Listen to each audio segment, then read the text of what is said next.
വളരെ കുറച്ച് വീടുകൾ മാത്രമുള്ള എൻ്റെ ഗ്രാമത്തെക്കുറിച്ച് ഓർക്കുമ്പോൾ ഞാൻ പോലും അറിയാതെ തള്ളിക്കയറി വരുന്നൊരു പേരാണ് ജാനകി. എൻ്റെ വീടിൻ്റെ ഇടവഴിയിലേക്ക് കടക്കുമ്പോൾ കാണുന്ന ആദ്യത്തെ വീട്.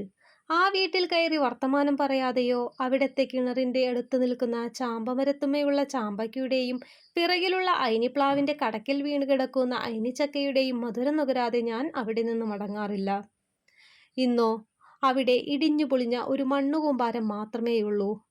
കിണറും പരിസരവും കാട് പിടിച്ച് മൂടിക്കിടക്കുന്നു. ഒരുപാട് ചെടികളുണ്ടായിരുന്ന ആ പൂന്തോട്ടത്തിലെ മുല്ല മാത്രം വല്ലപ്പോഴും മുട്ടിടാറുണ്ട്. ബാക്കിയെല്ലാം നശിച്ചിരിക്കുന്നു. ആ വീടിനു മുമ്പിലൂടെ കടന്നു പോകുമ്പോൾ നെഞ്ചിൽ വല്ലാത്തൊരു ഭാരമാണ്. കണ്ണുകളിൽ വല്ലാത്തൊരു വിഷാദഭാവം വരും. ഒന്ന് ദീർഘനിശ്വാസമെടുത്ത് മുന്നോട്ട് നടക്കും. ആ കനാൽ പാതയിലൂടെ വീട്ടിലേക്ക്. കുട്ടിക്കാലത്ത് ഞാൻ ഓടി നടന്ന സ്ഥലം. പണ്ട് നേരം പുലരുമ്പോൾ പല്ല് തേച്ച് ചായ പോലും കുടിക്കാതെ ഓടി വരുന്നത് ജാനകി ചേച്ചിയുടെ വീട്ടിലെ പൂന്തോട്ടത്തിൽ ഏതൊക്കെ ചെടികൾ പൂവിട്ടു മുട്ടിട്ടു എന്നൊക്കെ അറിയാനാണ്. പലതരം റോസും പല നിറത്തിലുള്ള ഡാലിയയും എന്ന് വേണ്ട സകലമാന ചെടികളും അവരുടെ പൂന്തോട്ടത്തിൽ ഉണ്ടായിരുന്നു. ഇതൊക്കെ കണ്ട് ആസ്വദിച്ച് ഞാൻ അവിടെ ഇരിക്കും. അപ്പോഴേക്കും വീട്ടിലെ പണികളൊക്കെ കഴിച്ച് കുളിച്ച് അലക്കി കഞ്ഞിവെള്ളം മുക്കി ഉണക്കിയെടുത്ത കോട്ടൺ സാരിയും ഉടുത്ത് പിറകുവശത്തെ കോലായിലിരുന്ന് മാല പണിയുന്നുണ്ടാകും ജാനകി ചേച്ചി. ജാനകി ചേച്ചിക്ക് 2 മക്കളാണ്, ഒരു ആൺകുട്ടിയും ഒരു പെൺകുട്ടിയും. ജാനകി ചേച്ചിയുടെ ഭർത്താവിനെ വളരെ അപൂർവമായിട്ടേ ഞാൻ കണ്ടിട്ടുള്ളൂ. വയനാട്ടിലാണ് ജോലി എന്നറിയാം. എങ്കിലും എന്തുകൊണ്ടോ വളരെ വിരളമായേ അവർ നാട്ടിലേക്ക് വരാറുള്ളൂ. അതിൽ ആ കുടുംബത്തിന് നല്ല വിഷമമുണ്ടെങ്കിലും അതൊന്നും അവർ ആരോടും പങ്കുവയ്ക്കാറില്ല. ഒരിക്കൽ ജാനകി ചേച്ചിയുടെ മകൾ അച്ഛനെ പറ്റി കുറ്റം പറഞ്ഞപ്പോൾ ജാനകി ചേച്ചി നല്ല അടി കൊടുക്കുന്നത് ഞാൻ കണ്ടിട്ടുണ്ട്. അച്ഛൻ എപ്പോഴും അച്ഛനാണ്, അച്ഛനെ കുറ്റം പറയാനൊന്നും നീ ആയിട്ടില്ല എന്നും പറഞ്ഞ്. ജാനകി ചേച്ചി മാല കെട്ടിയുണ്ടാക്കുന്ന പൈസയാണ് അവരുടെ പ്രധാന ഉപജീവന മാർഗം. 2 മക്കളെ പഠിപ്പിക്കുന്നതും മറ്റു ചിലവുകൾ നോക്കുന്നതുമെല്ലാം അവർ ഒറ്റയ്ക്കാണ്. ആരോടും കടം പോലും മേടിക്കാറില്ല. ഉള്ളതുകൊണ്ട് ആരോടും പരാതിയും പരിഭവവും പറയാതെ അഭിമാനത്തോടു കൂടി ജീവിക്കുന്ന അവരോട് എനിക്ക് സ്നേഹവും ബഹുമാനവും തോന്നിയിട്ടുണ്ട് പലപ്പോഴും. അവർക്ക് സ്വന്തമായി വീടും സ്ഥലവും ഒന്നുമില്ല. ഭർത്താവിൻ്റെ അമ്മായിയുടെ പറമ്പിലാണ് അവർ വീട് വെച്ച് താമസിക്കുന്നത്.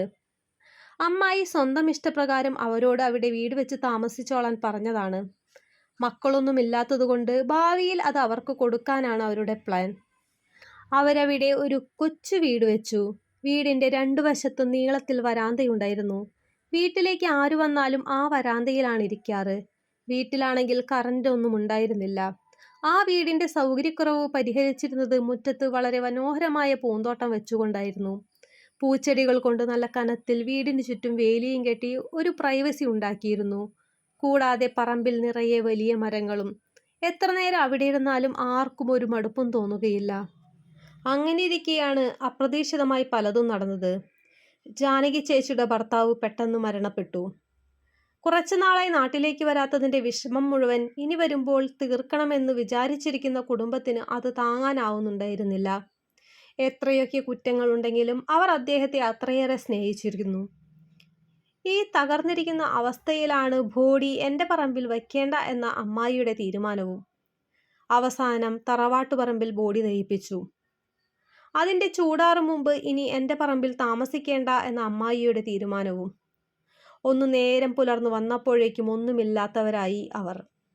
കഷ്ടപ്പെട്ടു കൂട്ടിവെച്ച കാശുകൊണ്ട് വീട് വലുതാക്കാനായി അറപ്പിച്ചു വെച്ച മരവും കറണ്ട് എടുക്കാനായി തീർത്തു വെച്ചിരിക്കുന്ന വയറിങ്ങിൻ്റെ പണികളും എന്നുവേണ്ട മുറ്റത്ത് ആശിച്ചു നട്ടുവളർത്തിയ വിരിയാറായ പൂക്കളുമെല്ലാം ഉപേക്ഷിച്ച് ഉടുതുണി മാത്രമെടുത്ത് അവർ ആ വീട് വിട്ടിറങ്ങി. പോകാനൊരിടമില്ലാതെ, പ്രായപൂർത്തിയാകാത്ത മക്കളെയും കൊണ്ട്. ഗത്യന്തരമില്ലാതെ തറവാട്ടിൽ ജ്യേഷ്ഠൻ്റെ കുടുംബത്തോടൊപ്പം കുറച്ചുനാൾ നിന്നു. പിന്നീട് ജാനകി ചേച്ചിയുടെ ആങ്ങളമാർ അവരെ അവരുടെ വീട്ടിലേക്ക് കൊണ്ടുപോയി. അതിനിടയ്ക്ക് മകളുടെ വിവാഹം കഴിപ്പിച്ചു. മകൻ ജോലി നോക്കി ബോംബെക്കും പോയി. അങ്ങനെ ആ നാടുമായുള്ള അവരുടെ ബന്ധം കുറഞ്ഞു. പിന്നീട് വല്ലപ്പോഴുമേ അവർ ആ നാട്ടിലേക്ക് വരാറുള്ളൂ. കാണുമ്പോഴൊക്കെ മോന് നല്ലൊരു ജോലി ശരിയായിട്ട് ഞങ്ങൾ ഇവിടെ സ്ഥലം വാങ്ങി വീട് പണിയുമെന്നൊക്കെ പറയാറുണ്ടായിരുന്നു. ആങ്ങളയുടെ വീട്ടിൽ ഒരു കുഴപ്പവുമില്ല എനിക്ക്, അവരൊക്കെ എന്നെ നല്ലോണം നോക്കുന്നുണ്ട് എന്നെല്ലാം പറയും. അധികം വൈകാതെ അവർ നാട്ടിൽ സ്ഥലം വാങ്ങി വീട് പണിയും എന്ന് തന്നെയാണ് എല്ലാവരും ധരിച്ചിരുന്നത്. പക്ഷേ കേട്ടതോ ജാനകി ചേച്ചി ആത്മഹത്യ ചെയ്തു എന്നാണ്. ജീവിതത്തോട് അത്യാവശ്യം നല്ല രീതിയിൽ പൊരുതി ഇവിടെ വരെ എത്തി. എന്നിട്ടും എപ്പോഴൊക്കെയോ മനസ്സു പതറിക്കാണും, നിരാശ ബാധിച്ചു കാണും, പ്രതീക്ഷകൾ നിലച്ചു കാണും. അങ്ങനെ ആ ജീവനും ജീവിതവും തീർന്നു. 3-4 മാസത്തിനുള്ളിൽ അവരുടെ ആ അമ്മായിയും അസുഖം ബാധിച്ചു മരിച്ചു. ഇന്നിപ്പോൾ ആർക്കും വേണ്ടാത്ത പ്രേതഭൂമി പോലെ ആ പറമ്പ് അവിടെ കിടപ്പുണ്ട്. അമ്മായിക്ക് മക്കളില്ലാതായതും ആധാരം നശിച്ചു പോയതും കാരണം ആർക്കും ഉപയോഗിക്കാനോ വിൽക്കാനോ സാധിക്കാത്ത റമ്പോക്ക് ഭൂമിയായി മാറിക്കൊണ്ടിരിക്കുകയാണ്. ഒരിറ്റു ദയ അന്ന് അവരോട് കാണിച്ചിരുന്നെങ്കിൽ ഇന്ന് ഒരു കുടുംബം സന്തോഷത്തോടെ അവിടെ ഉണ്ടാകുമായിരുന്നു. നമ്മൾ നേടിയതും നമ്മുടെ സ്വന്തവുമായ എല്ലാം ഈ ഭൂമിയിൽ ഉപേക്ഷിച്ചാണ് നമ്മൾ മരണത്തിന് കീഴടങ്ങുന്നത്.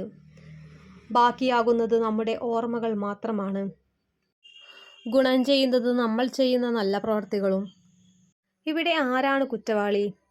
സ്വാർത്ഥത നിറഞ്ഞ ഈ ലോകത്ത് സ്വാർത്ഥതയോടെ പെരുമാറിയ അമ്മായിയെ കുറ്റം പറയാനാകുമോ? അതോ അവരെ ഈ സമയത്ത് പറഞ്ഞയക്കല്ലേ എന്ന് പറഞ്ഞു കൊടുക്കാൻ ഞാൻ ഉൾപ്പെടുന്ന ഈ സമൂഹത്തിന് കഴിയാതായതാണോ പ്രശ്നം? ചിലപ്പോൾ തോന്നും, അവർക്ക് കുറച്ചുകൂടി സമയം കൊടുത്തിരുന്നുവെങ്കിൽ ആ കുടുംബം ഇന്ന് അവിടെ ഉണ്ടാകുമായിരുന്നുവെന്ന്. അവിടെ ഒരു വീടുണ്ടാകുമായിരുന്നു. ആ പറമ്പിനൊരു ജീവൻ ഉണ്ടാകുമായിരുന്നു. ചില തെറ്റുകൾ അങ്ങനെയാണ്, തിരുത്താനാകാത്ത വിധം അങ്ങനെ കിടക്കും, ഇങ്ങനെ നീറി നീറി.